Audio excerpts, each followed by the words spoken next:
What is capitalism? The civilization of mankind can be traced to the establishment of property rights. With property rights, individuals could own land, capital, and goods, and then trade or sell them to others. This economic activity is referred to as the market.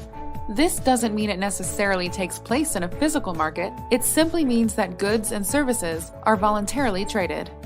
For most of human history, property rights have been limited to those in power.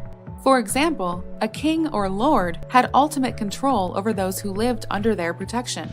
If the king desired beets, farmers were to farm beets. If the lord needed horseshoes, blacksmiths forged horseshoes. Ordinary people had the ability to trade among themselves, but those in power could direct their production if they so desired, or punish those who resisted. The emergence of capitalism changed this. Capitalism is mass production of goods to satisfy the needs of the greatest number of people. Capitalism was revolutionary by recognizing property rights for all, regardless of background and social standing. Under capitalism, even the most vulnerable in society had an absolute claim to their own labor and property.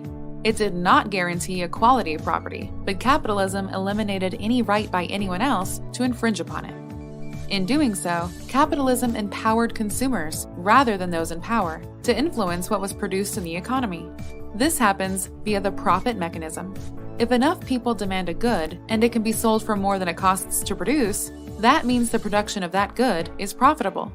Some of the richest people in the world today have made their money not by appealing to the rich, but by appealing to the masses. Walmart's business model, for example, is geared towards selling goods cheaply to as many people as possible.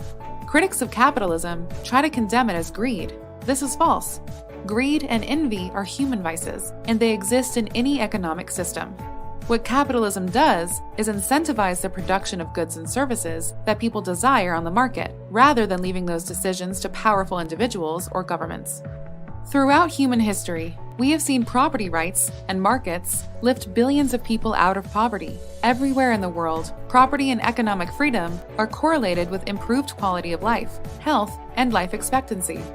Capitalism is a peaceful system of collaboration between producers and consumers, and functions by the wants and needs of the greatest number of people. The government plays no role in a truly capitalist system. When the government interferes and forces regulations on producers and consumers, it ceases to be a capitalist system. Capitalism is freedom of consumer choice.